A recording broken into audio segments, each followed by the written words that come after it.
Another page has turned in the months-long debacle in the Office of the Director of Public Prosecutions. The Attorney General, on behalf of the government, followed through with plans to appeal Friday's court ruling in which the second tenure extension of former DPP Paula Llewellyn was deemed unlawful. Natalia Clark has this update.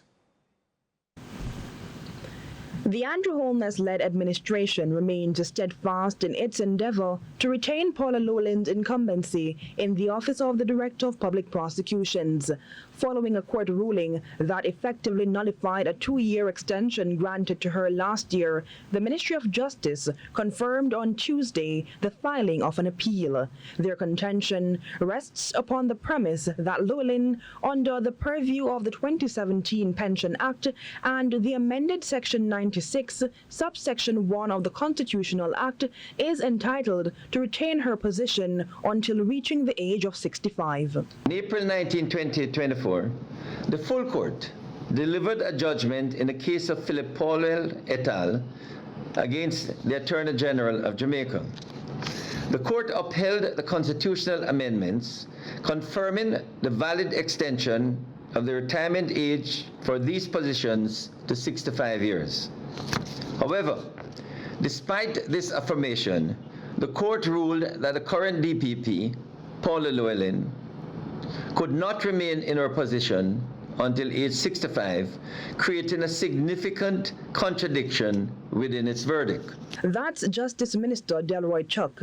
He's of the view there is no valid ground on which a change in the retirement age can be approved for all other public offices and for future DPPs and Auditors General, but not for an incumbent.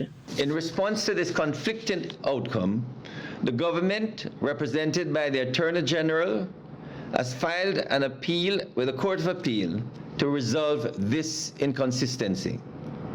The appeal argues for a harmonization of the retirement provisions, maintaining the intended retirement benefits for all affected public officers as per sections 2.2 for the DPP and 3.2 for the Auditor General, in alignment with the Constitution. The minister, whose resignation was recently demanded by the opposition People's National Party over the ongoing saga, says the government is committed to ensuring all amendments serve their intended purpose. The government remains committed to ensuring that statutory and constitutional amendments serve the intended purposes without ambiguity or disadvantage to any public officer. Former DPP Llewellyn ascended to the post in early 2008, clocking over 15 years in the role. With calls for change in the nation's highest legal office, many are raising eyebrows at the government's dogged determination to retain her. Natalia Clark, CVM News.